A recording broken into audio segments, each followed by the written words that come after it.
Right Pattabhiram గారు ఈరోజు మాజీ సీఎం జగన్మోహన్ రెడ్డి కొన్ని వ్యాఖ్యలు చేశారు.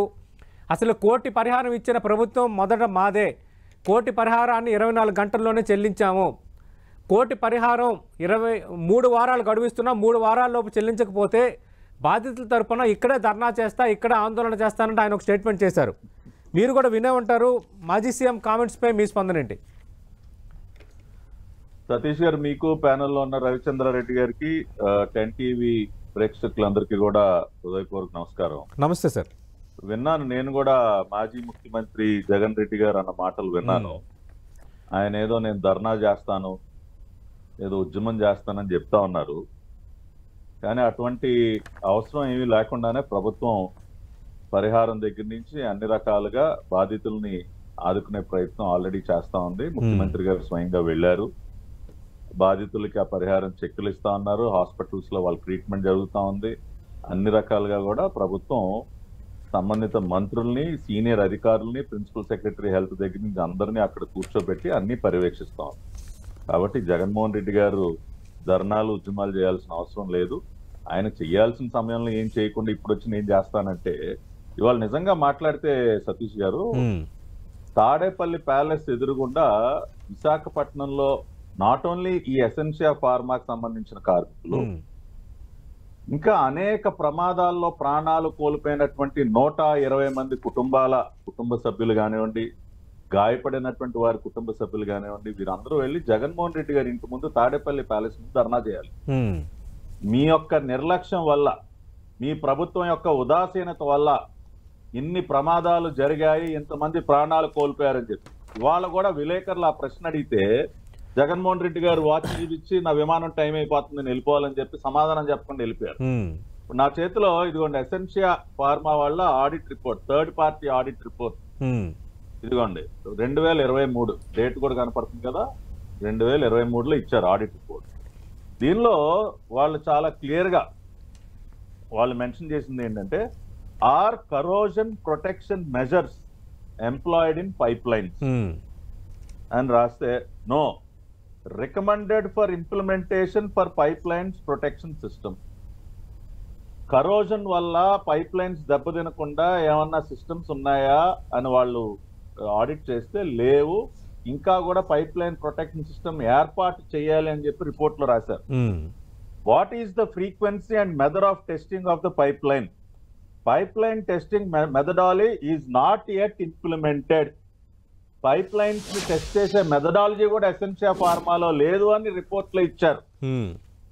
అంతేకాకుండా it is found the process area team skills are lacking for responding in emergency, recommended to provide effective training and mock drills. ఆ కంపెనీలో పనిచేసే ఎవరికి కూడా ఎమర్జెన్సీలో ఎట్లా రియాక్ట్ అవ్వాలి, ఏ విధంగా స్పందించాలి అన్న అంశం మీద ఎటువంటి అవగాహన లేదు, వాళ్ళకి ఇమ్మీడియట్ గా ట్రైనింగ్ ఇవ్వాలని చెప్పి 2023లో ఎవరి ప్రభుత్వం ఉంది సతీష్ గారు? వైఎస్ఆర్ కాంగ్రెస్ పార్టీ ప్రభుత్వంలో థర్డ్ పార్టీ ఆడిట్ రిపోర్ట్ లో తాటికాయలు అంత అక్షరాలతో రాస్తే నిద్రపోతా ఉందా అప్పుడు ప్రభుత్వం? ఇవాళ 17 మంది ప్రాణాలు కోల్పోయారంటే దానికి బాధ్యత జగన్మోహన్ రెడ్డి గారు వహించాలా లేదా? ఇంకొక విషయం, మే 2020లో ఎల్జీ పాలిమర్స్ ఘటన జరిగిందండి. అవును, మే 2020లో. ఆ తర్వాత ఎన్ని సంఘటనలండి, ఏం యాక్షన్ తీసుకుంటుందో ఆనాటి ప్రభుత్వం? నేను లిస్టు నిన్న చంద్రబాబు నాయుడు గారు చెప్పారు, 119 సంఘటనలో 120 మంది ప్రాణాలు కోల్పోయారని చెప్పి. ఉదాహరణకి మచ్చుక్కి కొన్ని చదివి వినిపిస్తా. 2020 జూలై 13న పరవాడ జేఎన్పీసీ విశాఖ సాల్వెంట్స్ లో అగ్ని ప్రమాదంలో 2 మృతి చెందారు. 2020 జూన్ 30వ తేదీన పరవాడ ఫార్మా కంపెనీలో బెంజిన్ గ్యాస్ లీక్ అయి 2 మృతి. 2021 డిసెంబర్ 25న పరవాడ ఫార్మా కంపెనీలో గ్యాస్ ఎయిర్ లీక్ అయిన ఘటనలో 2 మృతి, 4గురికి తీవ్ర అస్వస్థత. 2021 సెప్టెంబర్లో అభిజిత్ ఫెర్రోలో గ్యాస్ లీక్ అయిన ఘటనలో 6గురికి తీవ్ర గాయాలు. 2021 నవంబర్ 29న రామ్కీ ఫార్మాసిటీలో టాక్సిక్ గ్యాస్ లీక్ అయి 2 మృతి. మొత్తం లిస్ట్ ఉంది. ఇప్పుడు నేను మొత్తం చదివితే ఈ డిబేట్ 20 నిమిషాలు ఇదే అయిపోతుంది. అంటే పట్టాభిరామ్ గారు ఎందుకని ఒక్క నిమిషం సతీష్ గారు, ఎల్జీ ఫార్మాలో ఘటన జరిగి అంతమంది ప్రాణాలు కోల్పోయిన తర్వాత కూడా మొద్దు నిద్రని జగన్మోహన్ రెడ్డి గారి ప్రభుత్వం మొద్దు నిద్ర నుంచి ఎందుకు బయటికి రాలేదు? ఎందుకు అన్ని వరుస సంఘటనలు జరుగుతున్నా ఒక్క చర్య కూడా ఎందుకు తీసుకోలేదు? ఇవాళ ఎసెన్షియా ఫార్మాలో అంతమంది ప్రాణాలు పోవటానికి కారకుడు కూడా మాజీ ముఖ్యమంత్రి జగన్మోహన్ రెడ్డి. ఇవాళ ధర్నా చేయాల్సి వస్తే ఆయన తాడేపల్లి ప్యాలెస్ ఇంటి ముందు చేయాలి. ఓకే, ఆయన ధర్నాలు చేయటం కాదు. రైట్. పట్టాభిరామ్ గారు, సతీష్ గారు, 119 ఘటనలు 120 మరణాల పైన ఈ రోజు మాజీ సీఎం కూడా రెస్పాండ్ అయ్యారు. ఇప్పుడు రవిచంద్ర రెడ్డి గారు చెప్పిందే చెప్పారు. ఏంటంటే ఘటనలు జరగడం సహజం, ప్రభుత్వం ఎలా స్పందించింది అనేది ముఖ్యం. మేము వెంటనే స్పందించాము, పరిహారం 24 గంటల్లో ఇచ్చాము. ఘటన జరిగిన 2 గంటలకే కలెక్టరు ఎల్జీ పాలిమర్స్ ప్రాంతాన్ని సందర్శించారు, కానీ ఇక్కడ ఏమీ జరగలేదు. ఇది వైఎస్ఆర్ కాంగ్రెస్ పార్టీ చేస్తున్న ప్రధాన ఆరోపణ. సార్ ఇప్పుడు మనుషుల ప్రాణాలంటే విలువ ఉన్న వాళ్ళకి తెలుస్తుంది ఈ ఘటనల యొక్క తీవ్రత. అంటే వీళ్ళకి అన్ని సహజమే సార్. మనిషి ప్రాణం అంటే లెక్క వీళ్ళకి. ఇప్పుడు తిరుపతి రూయా హాస్పిటల్లో ఆక్సిజన్ అందక ఊపిరాడక చచ్చిపోయారు సార్. ఊపిరాడక చచ్చిపోతారు. ఈ ముఖ్యమంత్రిలో చలనం లేదు ఆ రోజున జగన్మోహన్ రెడ్డి గారిలో. కనీసం ఆ హాస్పిటల్ సందర్శించడానికి కూడా వెళ్ళా. కోవిడ్ సమయంలో ఎన్ని సంఘటనలు సార్. కనీసం ఆక్సిజన్ కూడా సరఫరా చేయలేనటువంటి చేతగాని ప్రభుత్వం కింద మారిపోయింది కదా. అందుకనే కదా మొన్న ప్రజలంతా తీవ్రంగా వాతలు పెట్టారు. ఏ రోజన్నా ఆనాటి ముఖ్యమంత్రి జగన్మోహన్ రెడ్డి గారు వెళ్ళారా? ఒక్క హాస్పిటల్, కోవిడ్ సమయంలో ఒక్క హాస్పిటల్ సందర్శించాడు ఆయన. ప్రాణాలు పోగొట్టుకుంటున్నా సరే లెక్కలేనట్టు ఆయన తాడేపల్లి ప్యాలెస్ లో కూర్చున్నారు. ఎందుకంటే వాళ్ళకి లెక్కలేదు సార్, విలువ లేదు. 120 మంది ప్రాణాలంటే వాళ్ళకు లెక్క. మేము అడిగిన ఒక్క ప్రశ్నకి జవాబు లేదు. ఎందుకని మీరు కట్టడి చేయలేకపోయారు, ఎందుకని నియంత్రించలేకపోయారంటే ఏముందండి సహజంగానే జరుగుతాయి, సహజంగానే పోతారు. కోవిడ్ రవిచంద్ర రెడ్డి గారు నేను ఇంటరప్ట్ చేయాల. కోవిడ్ అప్పుడు కూడా అదేముందండి, ఇటు కమ్స్ అండ్ ఇటు గోస్, కొంచెం బ్లీచింగ్ పౌడర్ వేసుకుంటే సరిపోద్ది. వాళ్ళకు లెక్క, పేదవాడి ప్రాణం అంటే లెక్క వాళ్ళకి. కాబట్టి వాళ్ళ నిజ స్వరూపాలు అర్థం చేసుకున్నారు కాబట్టి వాళ్ళని ఆ స్థాయిలో కూర్చోబెట్టారు. రెండోది సతీష్ గారు, ఎవరండి పెత్తందారుల పక్షాన నుంచుంది? ఆ రోజున ఎల్జీ పాలిమర్స్ వాళ్ళతో విశాఖపట్నం ఎయిర్పోర్ట్ లో విఐపి లాంజ్ లో మీటింగ్. ఏంటి సార్, ఎల్జీ పాలిమర్స్ యాజమాన్యంతో విఐపి లాంజ్ లో మీటింగ్ దేనికి పెట్టారు సార్? ఆ రోజున అరెస్ట్ చేసి లోపలేక విఐపి లాంజ్ విశాఖపట్నం ఎయిర్పోర్ట్ లో ఆ రోజున ఆశ్చర్యపోయాం. ఇదేంట్రా బాబు, అరెస్ట్ చేసి లోపల వేయాల్సిన వాళ్ళని తీసుకెళ్లి విఐపి లాంజ్ లో మంచి బంగారం పూత పూసినటువంటి కప్పుల్లో ఛాయ్ ఇచ్చి వాళ్ళతో మీటింగ్ ముఖ్యమంత్రి గారు ఆ రోజున. వీళ్ళు పేదవాళ్ళ పక్షమా? ఆ రోజున ఎల్జీ యాజమాన్యంతో కూడా డీల్ కుదుర్చుకుని ఉంటారు. అందుకనే కదా విఐపి లాంజ్ లో మర్యాదలు చేశారు. కాబట్టి తెలుసు, ఆ ప్రజలకు తెలుసు పేదవాడి పక్షం ఎవరో, పెత్తందారుల పక్షాన్ని ఎవరు నిలబడ్డారో ప్రజలు అర్థం చేసుకున్నారు. కాబట్టి 151లో మధ్యలో 5 లేపేసి 11 కూర్చోబెట్టారు. మూడోది సతీష్ గారు, ఇవాళ ₹1 చెక్కులు ఇంకా ఇవ్వలేదంటున్నారు. ఆల్రెడీ బాధితుల కుటుంబాల చేతిలో ఉన్నాయి చెక్కులు.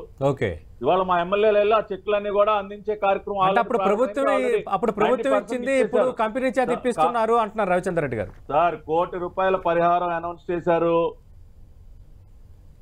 గాయాల పాలైన వాళ్ళకి 50 లక్షలు, మైనర్ గాయాల పాలైన వాళ్ళకి 25 లక్షలు. ప్రభుత్వం ఏదైతే అనౌన్స్ చేసిందో ఆ డబ్బు బాధితుల చేతిలోకి అందుతా ఉంది. వాళ్ళలాగా మేము కాలయాపన చేయాలా, స్పందించలేదంట ముఖ్యమంత్రి చంద్రబాబు నాయుడు. అరే సాయంత్రానికల్లా హోంమంత్రి గారిని అక్కడ కూర్చోబెట్టారు, ప్రిన్సిపల్ సెక్రటరీ హోం అక్కడికి వెళ్ళారు. తెల్లవారేసరికి ముఖ్యమంత్రి గారు అక్కడ ఉన్నారు. మొత్తం సిబ్బందిని, అవసరమైతే ఎయిర్ అంబులెన్సులు కూడా మేము అక్కడ విశాఖపట్నం ఎయిర్పోర్ట్ లో 2 ఎయిర్ అంబులెన్సులు సిద్ధంగా పెట్టాం. ఆయన ఏదో ఇవాళ 108 అంబులెన్సుల గురించి మాట్లాడుతూ ఉన్నారు రవిచంద్ర రెడ్డి గారు. దానిలో ఎంత పెద్ద కుంభకోణం జరిగిందో ఆనాడే ప్రూవ్ చేశాం. మేము ఎయిర్ అంబులెన్సులు సిద్ధంగా పెట్టాం. అవసరమైతే హైదరాబాద్ గాని చెన్నై గాని ఎక్కడికైనా ఎయిర్ లిఫ్ట్ చేసైనా సరే ప్రాణాలు కాపాడటానికి ఎయిర్ అంబులెన్సులు కూడా సిద్ధంగా పెట్టింది సార్ ఈ ప్రభుత్వం. కాబట్టి నేను ఒకటే చెప్తా ఉన్నా, జగన్మోహన్ రెడ్డి గారి వైఫల్యాలు ఇవాళ మళ్ళీ ఒకసారి ప్రస్ఫుటంగా కనపడ్డాయి. అందుకనే ఇవాళ మేము చర్యలకు ఉపక్రమించాం. నిజమైనటువంటి సేఫ్టీ ఆడిట్ మేము చేపడతా ఉన్నాం. మళ్ళీ ఇటువంటి ప్రమాదాలు జరగకుండా అన్ని రకాలుగా ప్రభుత్వం చర్యలు తీసుకుంటుంది. ఇవాళ బాధ్యత గల ప్రతిపక్షంగా వాళ్ళని ఏదైనా సహాయక కార్యక్రమాల్లో పాల్గొనమని చెప్పండి, ఏదైనా అదనంగా సహాయపడమండి. మేము కూడా ప్రభుత్వ యంత్రాంగానికి తోడ్పడమనండి. అంతేగాని ఊరికనే బురద జల్లేస్తాం, ఏదో 4 ఆరోపణలు చేసేసి చేతులు దులుపుకుంటామంటే అది కరెక్ట్ పద్ధతి కాదు. పట్టాభిరామ్ గారు, మీరు చెక్కులు ఇస్తారన్న భయం ఉంది మాలో. ఆ నమ్మకం మాలో ఉంది. అందుకే 3 వారాల సమయం ఇచ్చాము. 3 వారాల్లో కనుక ₹1 కోటి నగదు వాళ్ళకి ముట్టకపోతే బాధితులకి మేము ధర్నా చేస్తాం. సతీష్ గారు, ఇప్పుడు గతంలో లాగా జగన్మోహన్ రెడ్డి గారు తెగ నొక్కేసాడు ఆయన ఉత్తుత్తి బటన్లు. నొక్కేసాడు అకౌంట్ లో డబ్బులు పడే కాదు, ఆ రకమైనటువంటి ఉత్తుత్తి బటన్లు కాదు. ఆల్రెడీ చెక్కులు బాధితుల చేతుల్లోకి వెళ్ళిపోయాయి. అన్ని చెక్కులు కూడా ఆనర్ అవుతాయి. మీరు వద్దన్నా మీకు ఊరికి ఒక ప్యాలెస్ ఉంది, రెస్ట్ తీసుకోండి అన్నా. ఇప్పుడు ఈ 2 నెలల్లో 7 సార్లు వెళ్ళొచ్చారు జగన్మోహన్ రెడ్డి గారు బెంగళూరు ప్యాలెస్ కి. ఎందుకు వెళ్ళి అక్కడ ఒక 40 బెడ్రూమ్లు, ఒక 23 ఎకరాల్లో ప్యాలెస్ కట్టుకున్నారు కదా, ఊరికి ఒక ప్యాలెస్ ఉంది ఆయనకి. ఏంటి కాబట్టి ప్రశాంత్ ఆయనకు అలవాటే అటువంటి విలాసాలు. హ్యాపీగా రెస్ట్ తీసుకోమనండి. వచ్చినటువంటి ఇబ్బంది ఏమీ లేదు. ఉన్నారు, ఉంటారు కూడా. రెండోది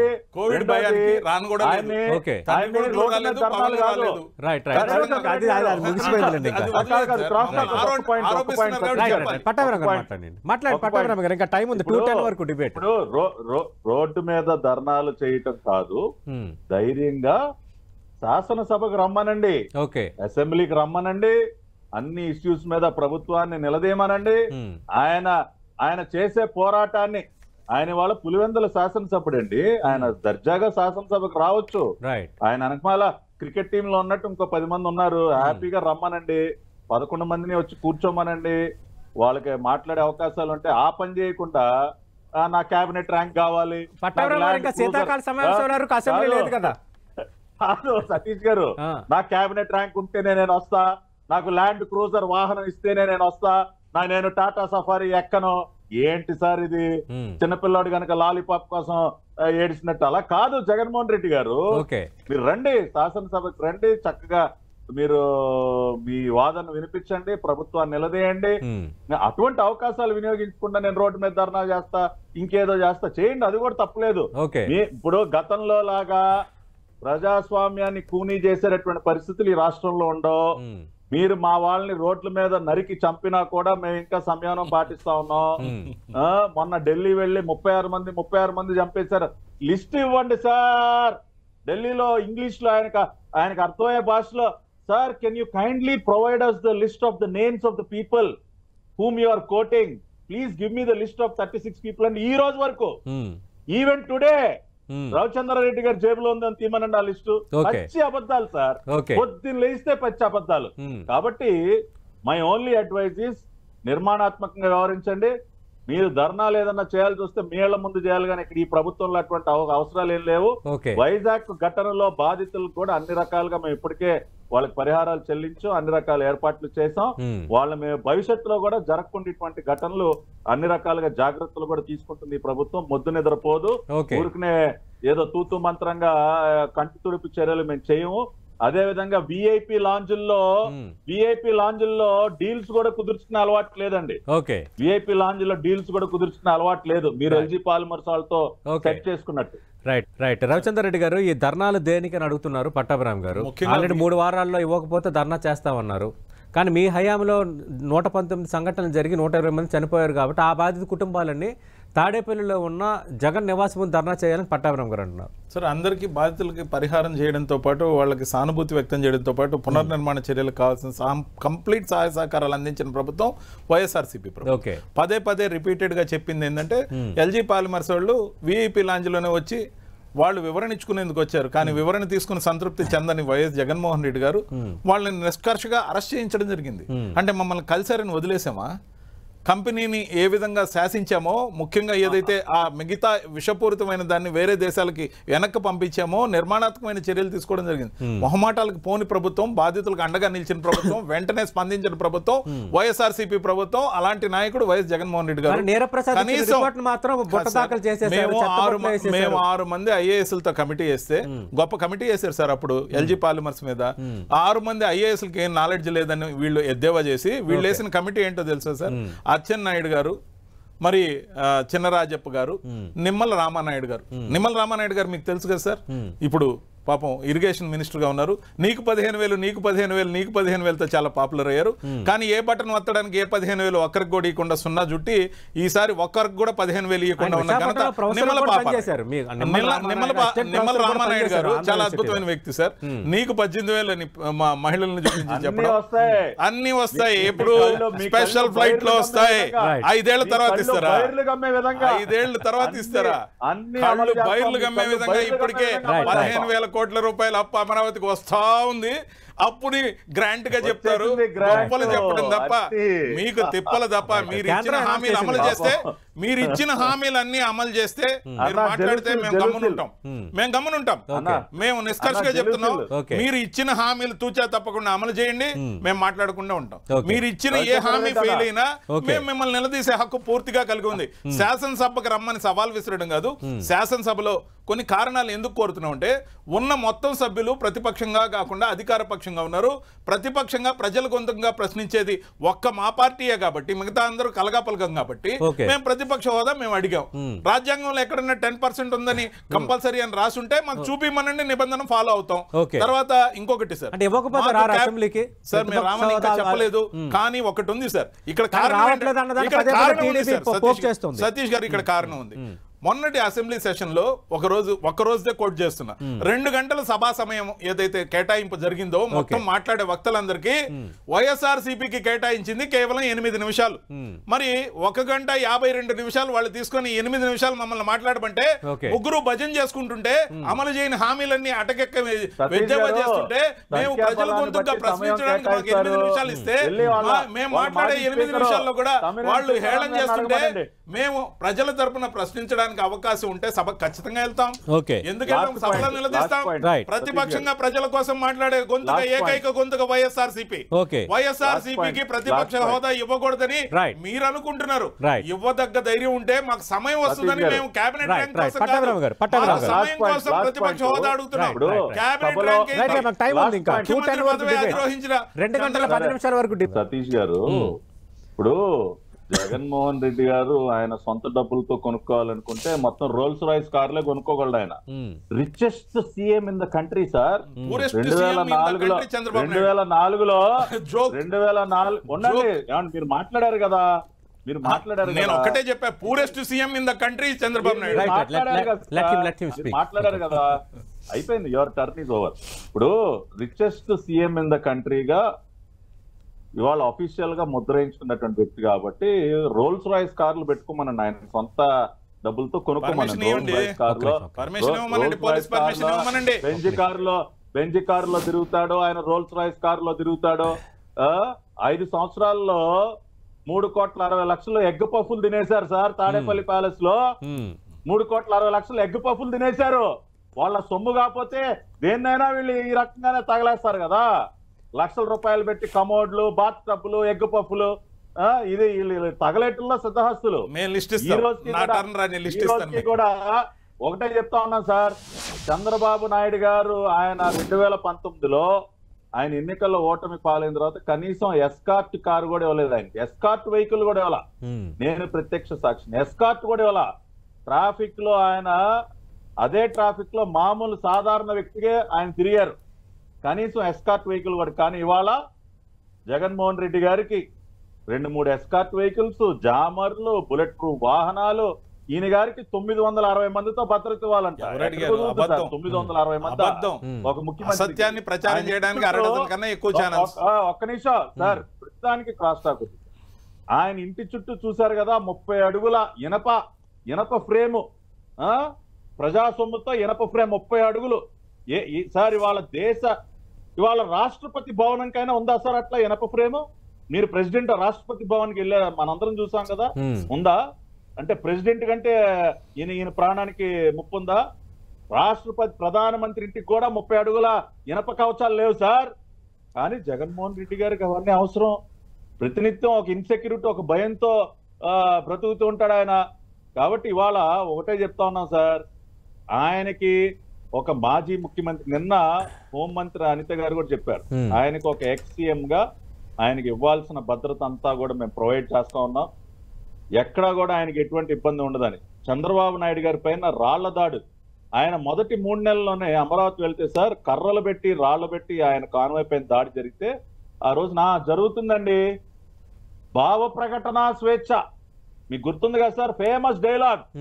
ఆ రోజున డీజీపీ గారు ఏమన్నారు, భావ ప్రకటన స్వేచ్ఛ అండి, రాళ్ళు వేస్తారు గౌతమ్ సవాంగ్ గారు. అదా మీరు ప్రవర్తించినటువంటి తీరు అది. నందిగామలో చీఫ్ సెక్యూరిటీ ఆఫీసర్ తల పగిలింది, అంగళ్లలో ఆయన పైన జరిగినటువంటి దాడులు, అనపర్తిలో 10 కిలోమీటర్లు ఆయన రోడ్డు పైన నడిపించింది మీ ప్రభుత్వం. ఆయన కాన్వాయ్కి అడ్డంగా పోలీస్ బస్సులు అడ్డంగా పెట్టేసి ఆయన కాన్వాయ్ని వెళ్ళనివ్వకుండా చేసి నడిపించింది 10 కిలోమీటర్లు ఒక Z+ కేటగిరీ భద్రత ఉన్నటువంటి వ్యక్తిని. ఇట్లా చెప్పుకుంటూ పోతే నేను 100 చెప్తా, కానీ మీరంగా ఆ రకంగా కక్షపూరితంగా ఈ ప్రభుత్వం వ్యవహరించదు. ఆ రకంగా సైకోల్లాగా మేము ప్రవర్తించాం.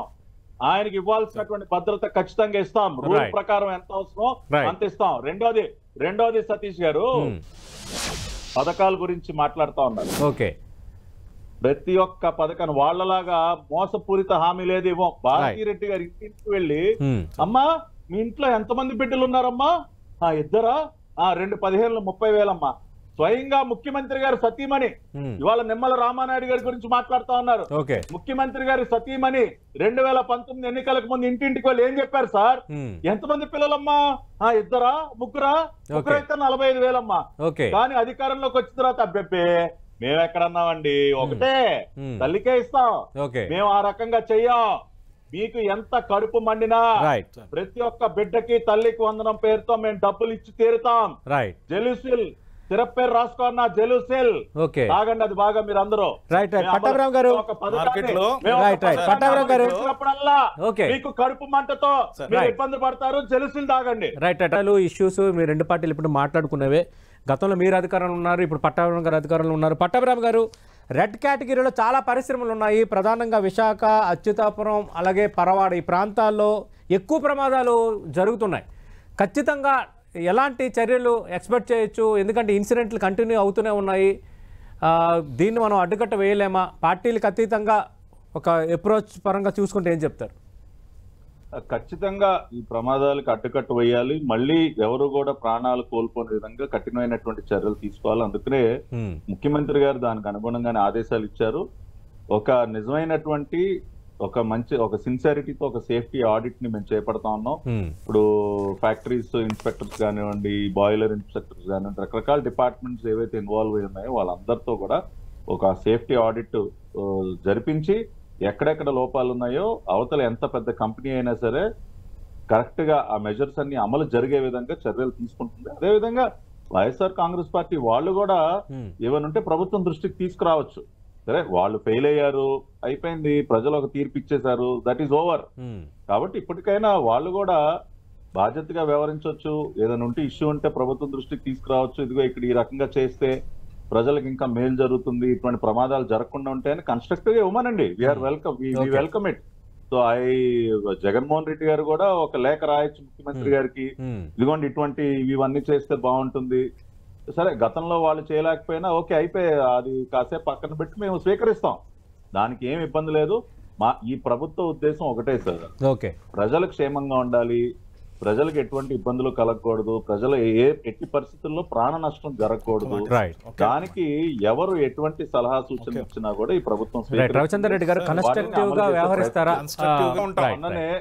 మొన్ననే విజయవాడలో జోగి రమేష్ గారు మాజీ మంత్రి వీళ్ళ సహచరుడు ఆయన ఒక మాట అన్నాడు, మేము నోరు బారేసుకుని బూతులు మాట్లాడటం వల్లే ప్రజలు మాకు ఈ రకంగా బుద్ధి చెప్పారు, మాకు ఇది ఒక గుణపాఠం, మేము ఏ రకంగా మాట్లాడకూడదో ఏ రకంగా ప్రవర్తించకూడదు అన్నదానికి మేము ఒక పాఠం నేర్చుకున్నాం అని చెప్పి వాళ్ళ పార్టీ నాయకుడు జోగి రమేష్ గారు అన్న మాటలు గుర్తు చేస్తా ఉన్నాం.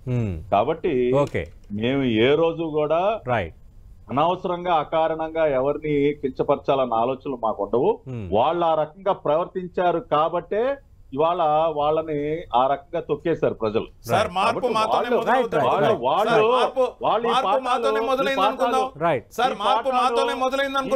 మీరు మారండి, ఖచ్చితంగా మారండి, నిర్మాణాత్మకమైన డిబేట్లు చేద్దాం.